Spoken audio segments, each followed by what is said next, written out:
اعوذ باللہ من الشیطان الرجیم بسم اللہ الرحمن الرحیم یمحق اللہ الربا ویربی الصدقات واللہ لا يحب كل کفار اثیم ان الذین آمنوا وعملوا الصالحات واقاموا الصلاة وآتوا الزکاة لهم اجرهم عند ربهم ولا خوف علیہم ولا هم يحزنون۔ ابھی ہم نے تلاوت قرآن پاک کی سورہ بقرہ کی 2 آیات کی، آیت نمبر 276 اور 277 کی۔ اللہ تعالیٰ نے آیت نمبر 276 میں فرمایا یمحق اللہ الربا، اللہ تعالیٰ مٹاتا ہے سود کو اور بڑھاتا ہے صدقات کو، اور اللہ نہیں وہ دوست رکھتا ناشکر انسانوں کو۔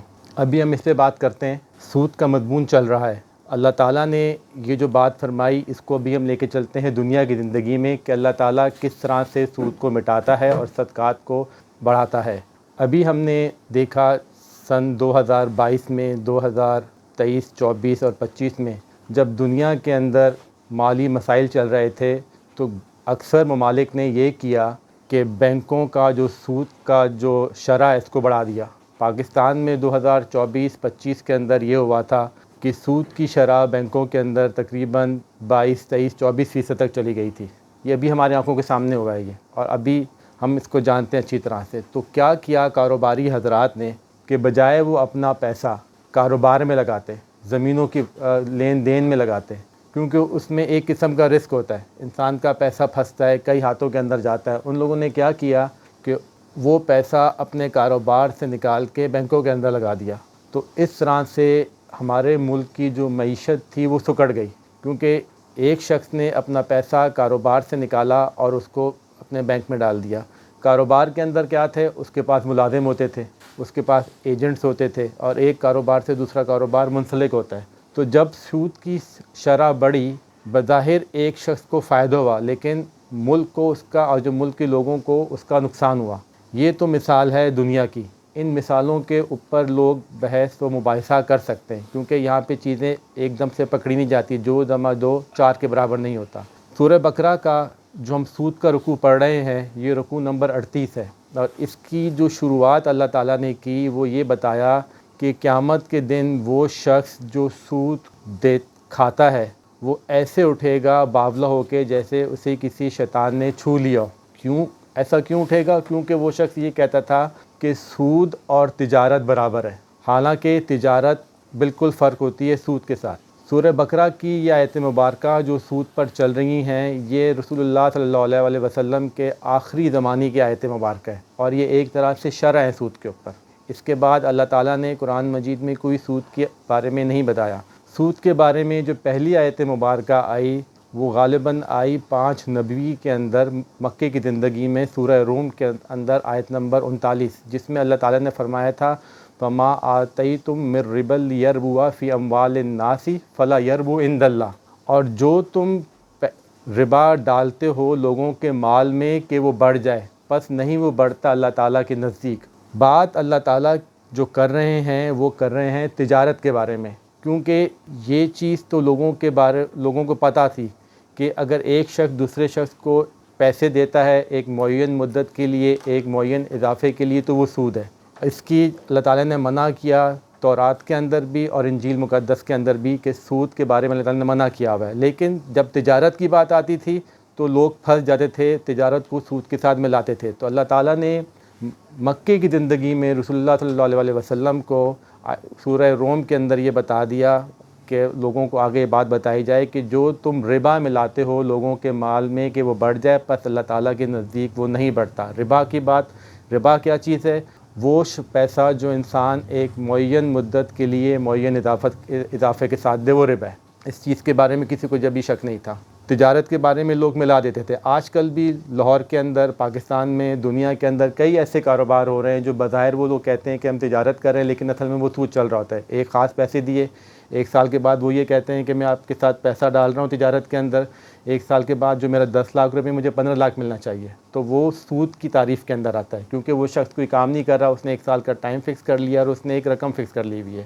بہت سی ایسی تجارت چل رہی ہیں۔ تو اللہ تعالیٰ نے اس آیت مبارکہ میں جو ہم 276 پڑھ رہے ہیں یہی فرمایا دوبارہ سے کہ سود کو اللہ تعالیٰ مٹاتا ہے، اور قیامت کے دن اس شخص کو یہ بات بالکل واضح ہو جائے گی کہ وہ یہ سمجھتا تھا کہ میرا پیسہ دنیا میں بڑھ رہا ہے، لیکن اس کا پیسہ بالکل مٹ جائے گا۔ اس کے دنیا میں جو اس نے مال سود کے پیسے سے کیے ہیں وہ بھی ضائع ہو جائیں گے، اور آخر میں تو ساری کی ساری چیزیں اس کے بالکل سامنے آ جائیں گی۔ لیکن اس کے برعکس اللہ تعالیٰ صدقات کو بڑھاتے ہیں۔ صدقات کا وہی بات ہے جو ہم پچھلے 2 رکوع سے بات کر رہے ہیں، رکوع نمبر 36 میں، رکوع نمبر 37 میں، کہ ایک شخص جو اللہ تعالیٰ کی خوشنودی کے لیے صرف اور صرف اپنا مال دیتا ہے تو اللہ تعالیٰ اس کا جو اجر ہے 700 گنا یا اس سے بھی زیادہ بڑھا دیتے ہیں۔ یعنی کہ ایک شخص نے اگر 1000 روپے دیے تو قیامت کے دن اسے وہی اس کا اجر، اگر اس نے صحیح نیت سے دیا 7 لاکھ روپے یا اس سے زیادہ ملیں گے۔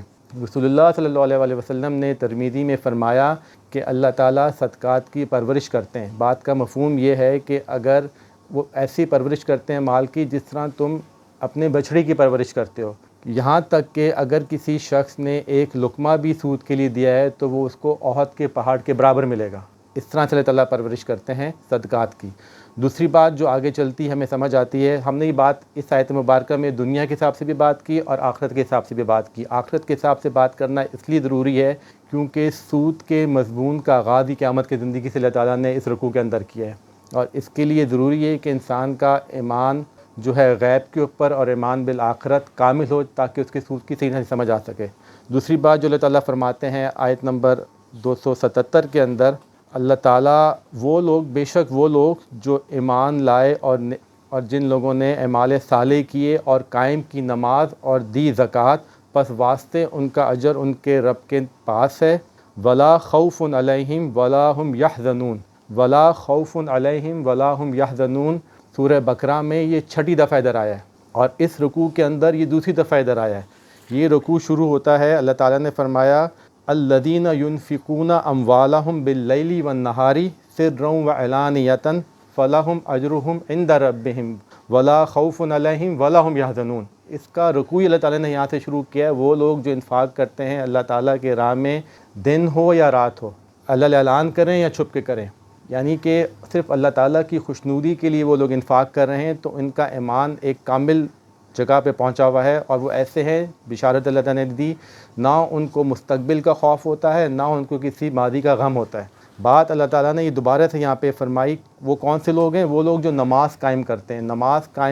نماز قائم کرنا اور زکوٰۃ دینا، یہ دین ہم کو سکھاتا ہے کہ انسان اخلاقی طور پہ ایک بلند مقام پہ ہو۔ اخلاق کا مطلب کیا ہے کہ انسان کے معاملات کیسے ہیں، یعنی کہ انسان کا لین دین کیسا ہے، انسان کے معاملات اللہ تعالیٰ کے ساتھ کیسے ہیں، اور انسان کے معاملات انسانوں کے ساتھ کیسے ہیں۔ اللہ تعالیٰ کے ساتھ انسان کے معاملات کا جو سب سے اول ترین اور بنیادی ترین چیز ہے وہ ہے نماز۔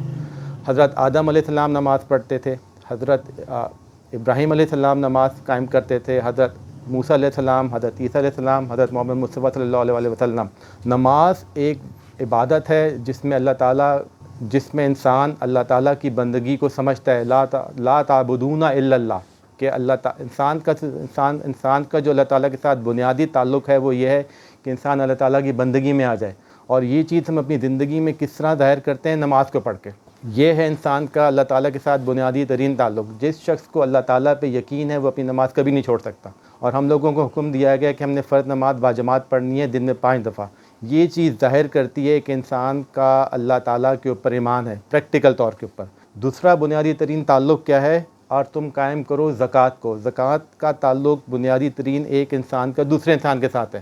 وہ شخص جس کو اللہ تعالیٰ نے فضل دیا ہوا ہے، جس کے پاس اتنے پیسے ہے کہ وہ غریبوں کی مدد کر سکتا ہے اور ایک خاص لیول پہ پہنچا ہوا ہے، تو اسے چاہیے کہ وہ زکوٰۃ دے اور دوسرے لوگوں کی مدد کرے۔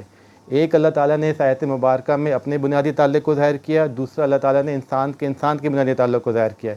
جو شخص ان چیزوں کو قائم رکھتا ہے، دونوں چیزوں کو، اور کسی قسم کی ملاوٹ نہیں کرتا، تو اللہ تعالیٰ کہتے ہیں اس شخص کو نہ مستقبل کا خوف ہوگا نہ کسی قسم کا غم ہوگا، ایک طرح کی بشارت ملتی ہے اس کو جنت کی۔ دوسری چیز جو اللہ تعالیٰ ہمیں سمجھاتے ہیں وہ یہ ہے کہ انسان کو سارے کام خالص اللہ تعالیٰ کی خوشنودی کے لیے کرنا چاہیے۔ جیسے سورہ بقرہ میں آیت نمبر 208 میں ہمیں اس بات کا علم ہوا کہ اللہ تعالیٰ نے فرمایا دین کے اندر مکمل طور پہ داخل ہو اور شیطان کے راستے کی پیروی نہ کرو۔ آج کل جو مسائل چل رہے ہیں ہمارے معاشرے کے اندر، لوگ نماز پڑھتے ہیں لیکن ساتھ میں جھوٹ بھی بولتے ہیں، لوگ روزہ رکھتے ہیں لیکن کھانے میں ملاوٹ کرتے ہیں، دوائیوں کے اندر ملاوٹ کرتے ہیں، جس سے ایک شخص 15 یا 20 سال بعد مر جاتا ہے۔ لوگ زکوٰۃ دیتے ہیں لیکن اپنی بھائیوں کی جائیدادوں کو کھاتے ہیں، کاغذات میں تبدیلیاں کرتے ہیں، اور اس کے ساتھ ساتھ وہ یہ سمجھتے ہیں کہ اگر ہم سال میں ایک دفعہ عمرے کرنے چلے جائیں، یا رمضان کے آخری 10 دن کعبے کے سامنے بیٹھ جائیں، یا 10 لوگوں کی شادیاں کرا دیں، یا اپنے محلے کی مسجد کے اندر اس کی تعمیر دوبارہ سے کروا دیں، تو وہ اللہ تعالیٰ کہتے ہیں وہ تم اللہ تعالیٰ کے کام نہیں کر رہے، وہ تم شیطان کے راستے پہ چل رہے ہو، کیونکہ دین خالص ہے، اس میں کسی قسم کی ملاوٹ نہیں ہو سکتی۔ تو اللہ تعالیٰ ہم کو توفیق دیں کہ ہم ان چیزوں کو سمجھ سکیں اور ان لوگوں کو ان چیزوں کو آگے سمجھا سکیں۔ صدق اللہ العظیم، جزاک اللہ۔